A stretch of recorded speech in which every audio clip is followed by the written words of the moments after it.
Hello and welcome to Friday's Granada Reports. We are live with the latest across the northwest. On the programme this evening.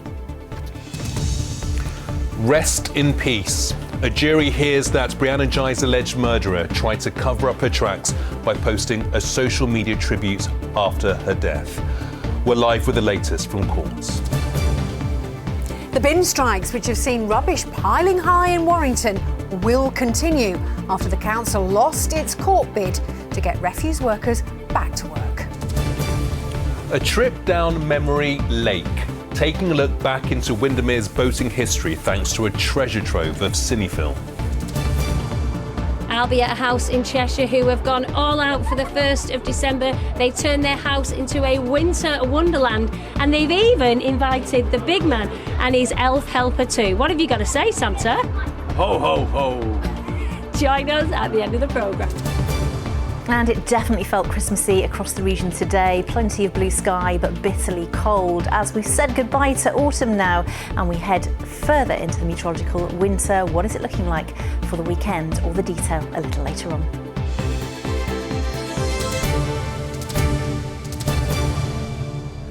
So please do stay with us. But first tonight, one of the teenagers accused of murdering schoolgirl Brianna Ghey from Warrington told police he could explain as they arrested him for her killing.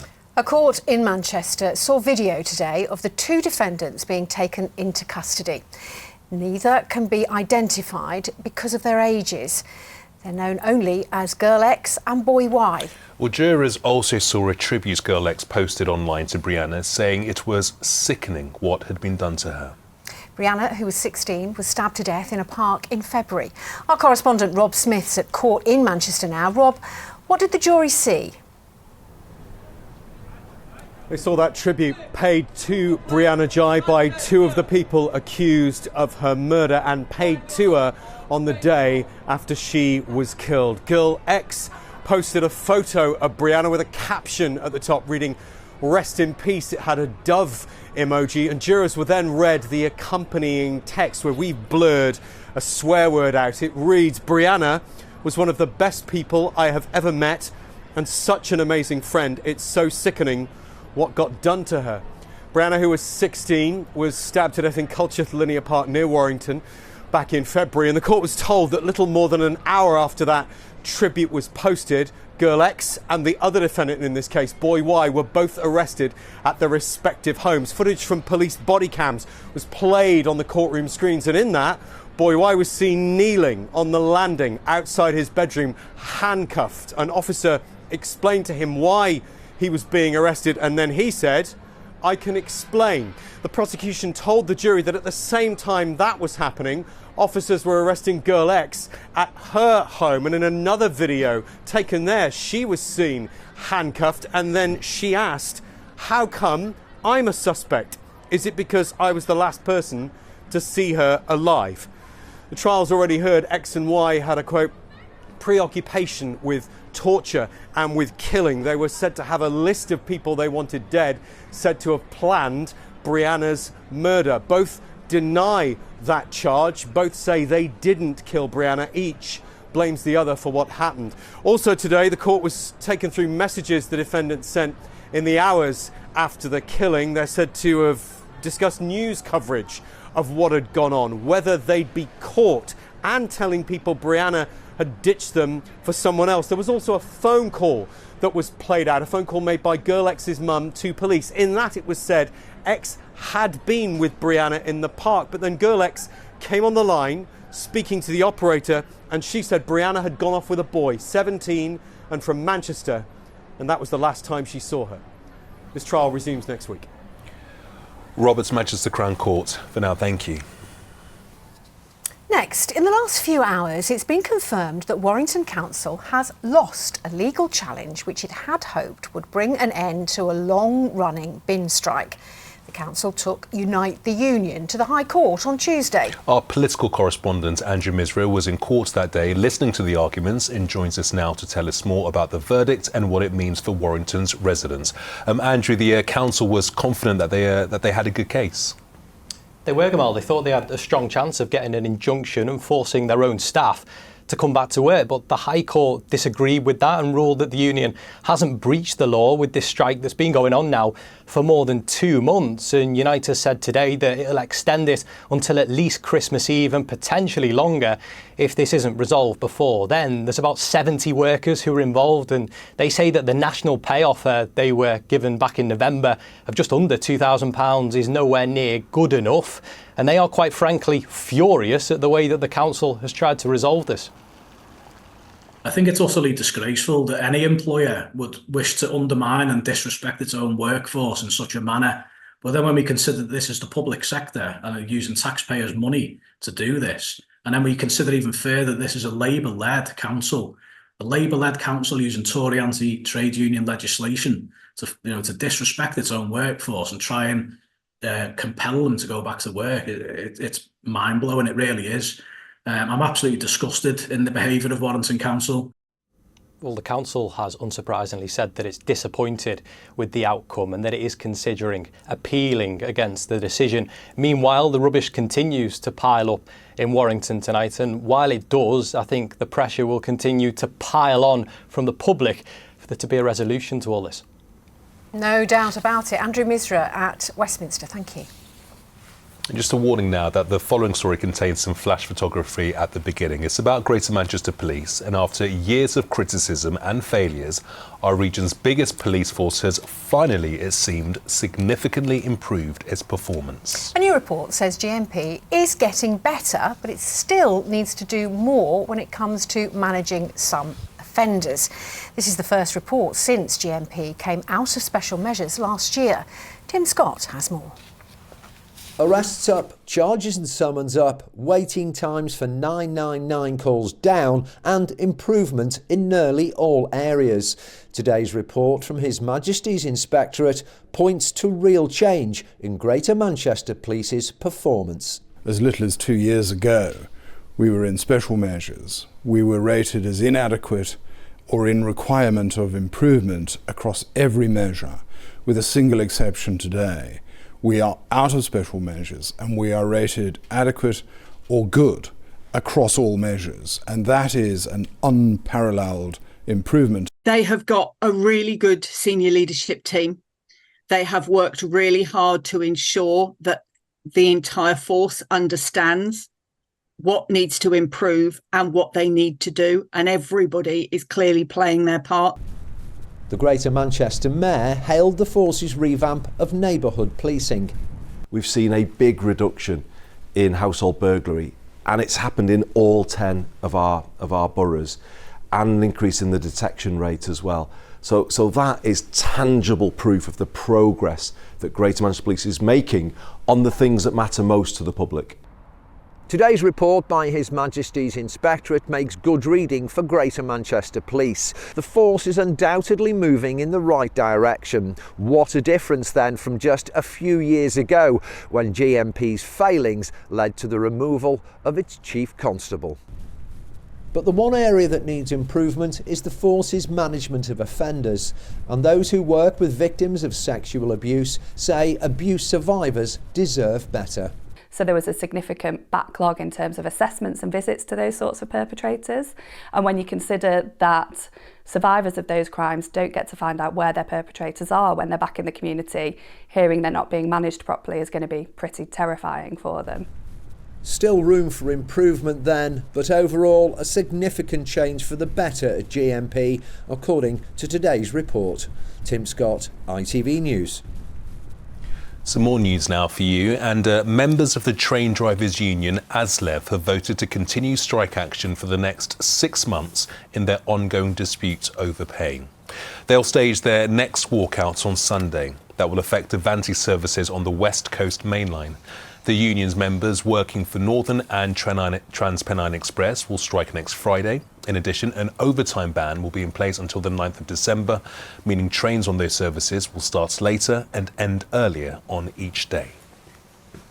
A prominent Manchester businessman has been jailed for 15 years for raping 2 women 30 years ago and sexually assaulting another 10 years ago. Multi-millionaire Lawrence Jones was found guilty of raping the women in the 90s when he was a pianist in hotels and bars before he founded tech firm UK Fast.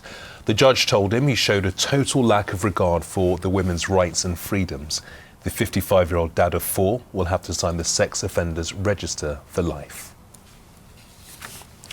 Well, next, we shine a light on the work done by a Northwest charity supporting people caught up in conflicts overseas. Yes, Action for Humanity has for more than 11 years responded to crises and emergencies by providing aid to improve the health, safety and education of many millions of people all over the world. The current focus of their work is Gaza, where military action resumed today, and the charity's Jacob Marray joined us earlier. I asked him to tell us about the work they're doing there.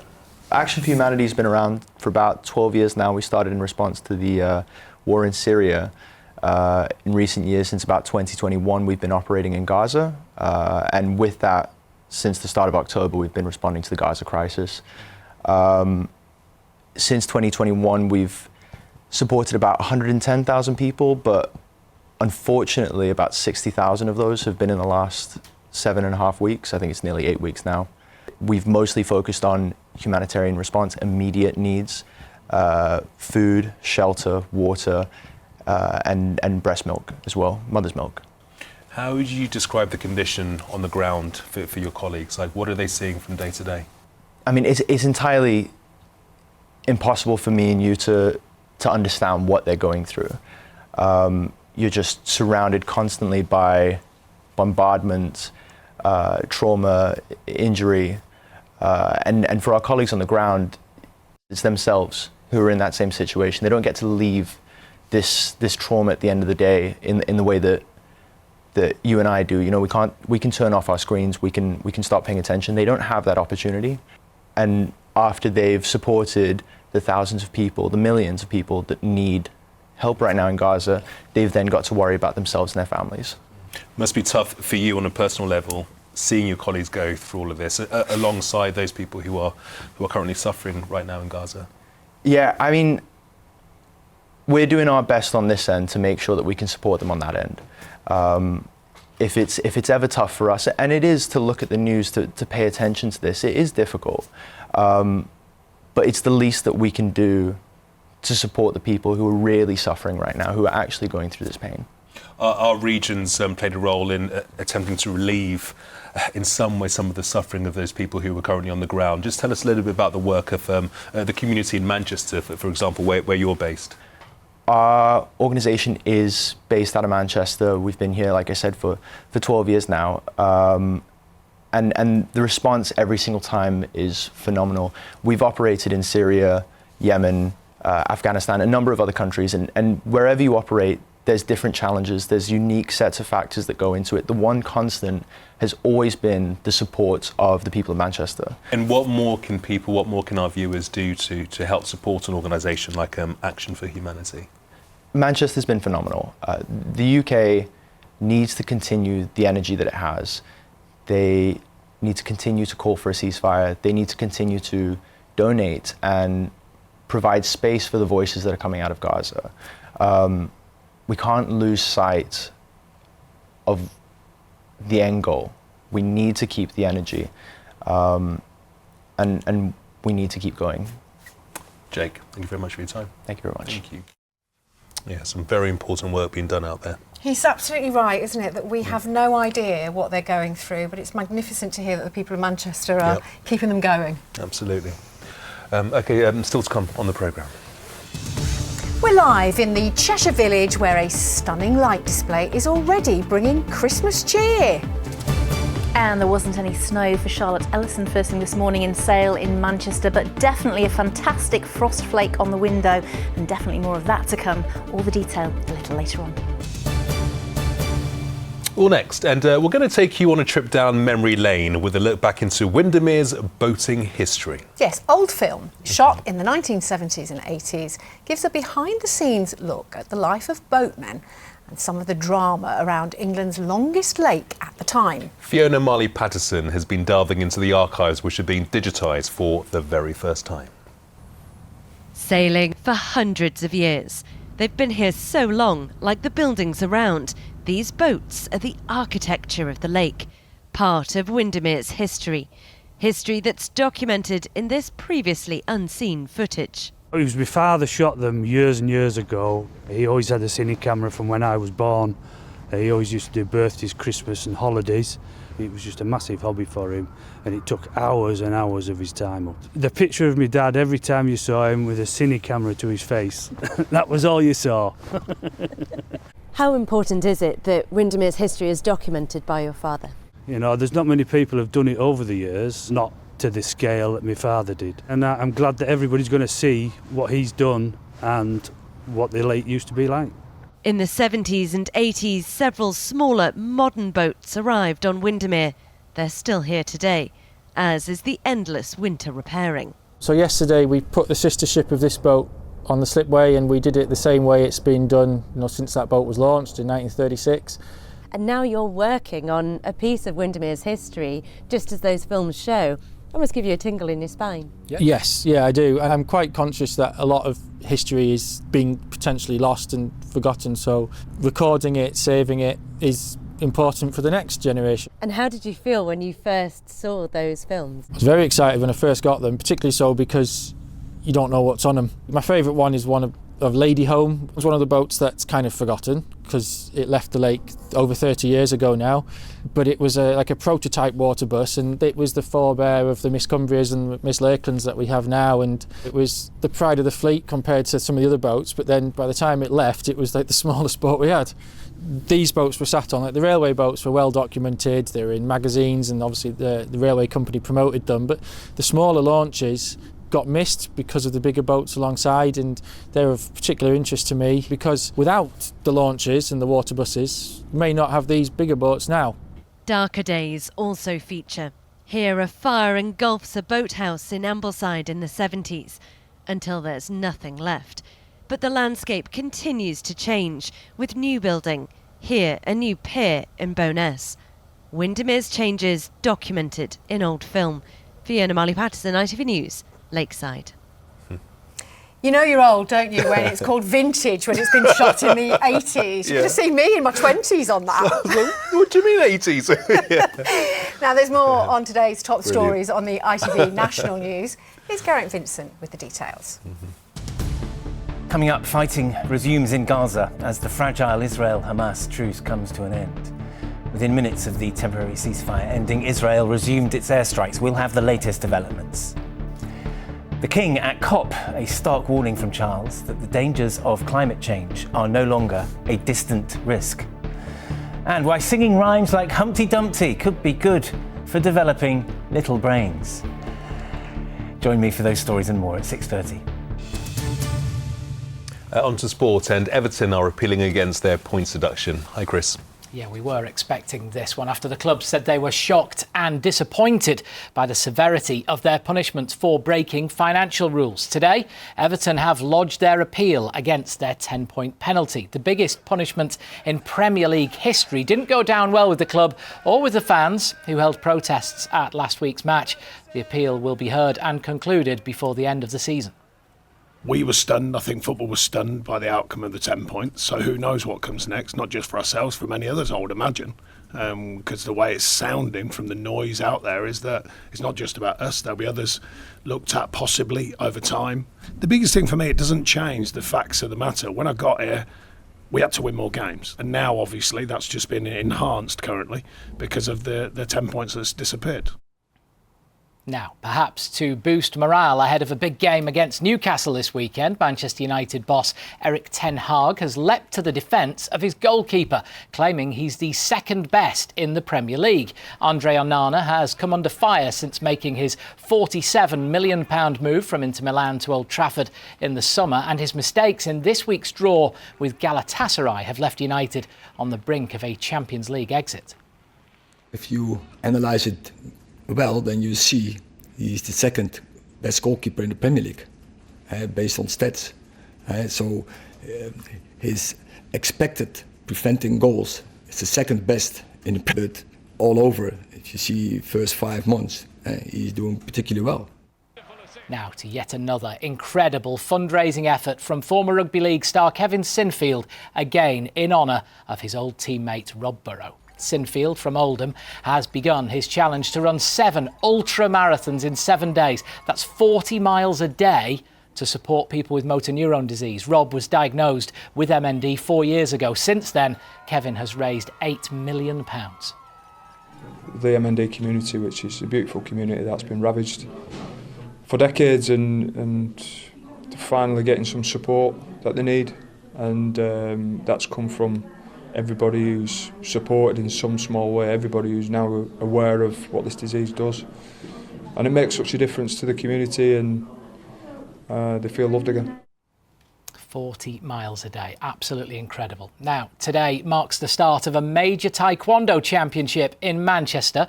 The final of the World Grand Prix is being staged at the regional arena at Sport City. The event is not just a chance to see champions like Liverpool's Bianca Walkden in action. The sport, which broke into the Paralympic Games for the first time 2 years ago, is using this event to expand its inclusivity to those with learning difficulties, as David Chisnall has been finding out.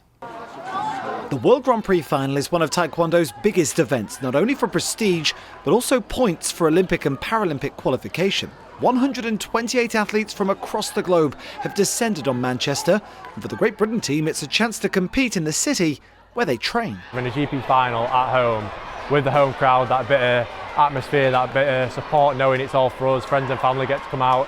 It boosts, gives us that extra little 5-10%, even 1% for some people. It can be the difference between qualifying and not. Nice, really good. Britain's Bradley Sinden is a world champion and Olympic silver medalist, so who better to pass on tips to the next generation? I liked how I could punch because it just really lets some of the anger get out of me. Do you have a bit of anger?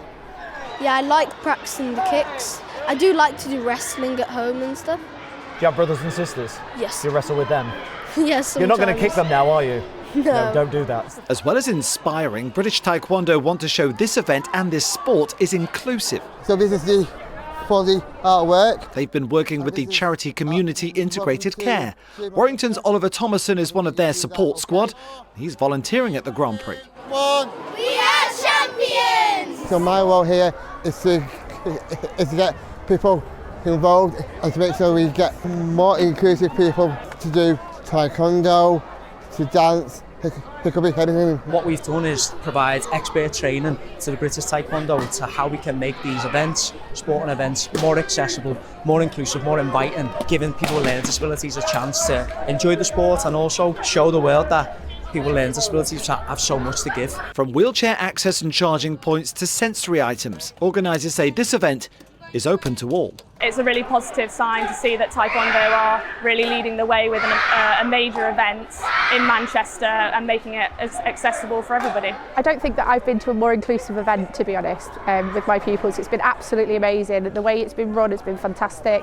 You know, everything's so accessible. Experiencing this firsthand is really, really fantastic, and it's life-changing for them. It's really, really inspirational. While it remains a fairly niche sport, Taekwondo hopes to show it is a sport for all. David Chisnall, ITV News, Manchester. Yeah, brilliant. Some impressive high kicks there. I don't think I could get my leg higher than that. Not without doing your back in. Thanks, Chris. Now, it's the 1st of December and Christmas is fast approaching. That means, of course, for many, the trees and the decorations are already up. Yeah, and for some of us, that makes for some amazing light displays. No more so than the home of the Leach family in Chelford in Cheshire, where they've become a Christmas tradition in their own right. Caroline Whitmore is there and joins us now. Cal, you must be feeling very festive. Yeah, thanks, you too. In about 10 seconds' time, I'll feel a little bit festive. At the moment, I'm stood in the dark in Chelford, a little village in Cheshire, but the house behind me have gone all out for the 1st of December and, of course, the festive season. So come on, James, are we ready for the countdown live on Granada Reports? Are we ready? Yes!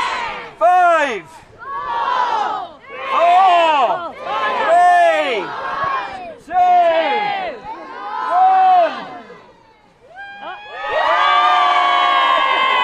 Look at that! Look at that! Woo!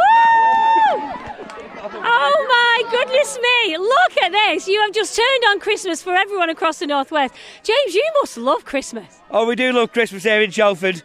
So me and the kids love it. So we started it about 8 years ago, just for me, Kerry and the kids, and it just got bigger and bigger and bigger until a couple of years ago they said, let's do it for charity. So we got charities involved. And then this year we now do it at Peever School, and I mean, look at the people. There's that many people here. look at the. So I mean, goodness, how long does it take you to do all this, James? So we've got a small joinery company at JL Joinery who the lads help us do it. So we spent about 3 days, 3 lads for 3 days putting them all up. Well, brilliant, amazing, well done you. Kerry, when you're sat inside, how does it feel? Because we've seen cars like stopping and having a look. You're basically outside with the lights because it's so bright, but it's lovely. Do you love it? Do you love it? Like, are you sat in there going, yay, look?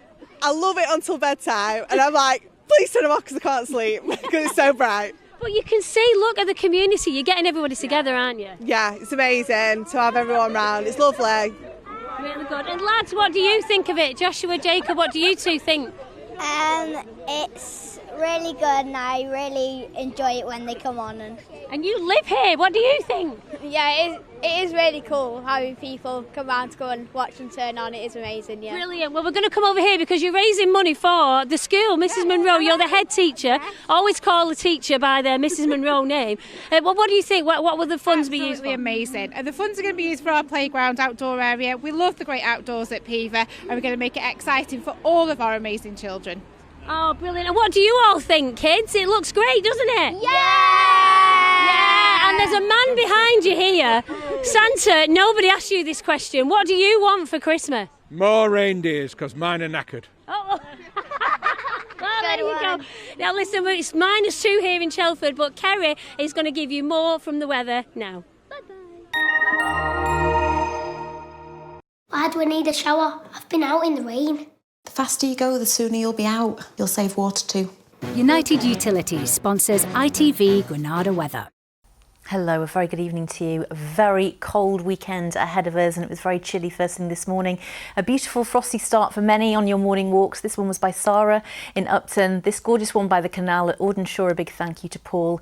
And also this one by the canal at Littleborough. A big thank you to Michael Walker. Granada.weather@itv.com. And you can see we've had the lion's share of the sunshine across the UK today, but there are showers in the west clipping into the Isle of Man, and they're going to nudge their way a little bit further eastwards as we head through into this evening and overnight tonight, eventually pushing into parts of South Cumbria by dawn, where those showers will fall a little bit wintry, certainly right over the hills, and produce the risk of some icy stretches. But otherwise our map is blue, dry, clear, a widespread frost, a hard frost, sub-zero across most parts of the region, and there is a heightened risk of some freezing fog patches which could be fairly dense and more widespread, certainly compared to the last couple of mornings. Gorgeous morning and a gorgeous sunrise. A big thank you to Chris O'Donnell for this great shots. 8:06 and 3:54 are your sun times as we head into the weekend. It's bitterly cold tomorrow. It's frosty, the potential risk of some icy stretches. Those showers still clustering in from the Irish Sea into parts of South Cumbria, but otherwise it's mostly dry. There'll be some sunny spells. It will feel bitterly cold, 2 or 3 Celsius.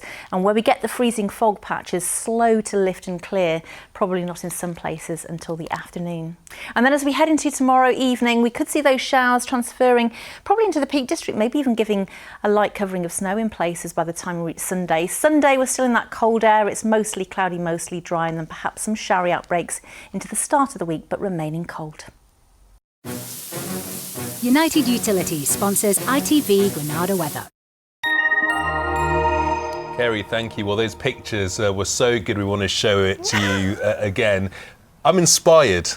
I'm inspired. I'm putting my tree up tomorrow, and I was feeling a bit of a Grinch, actually, thinking, oh, I really can't be bothered. But look at that. It is fabulous. The Leach family, Mrs Monroe from the school, you are all superstars. It looks absolutely amazing and puts the rest of us to shame. What I really want to do is get a reindeer, a Father Christmas, and some tinsel and Christmas tree on my garden. My little boy is desperate for me to do it this year, so it's going to be done.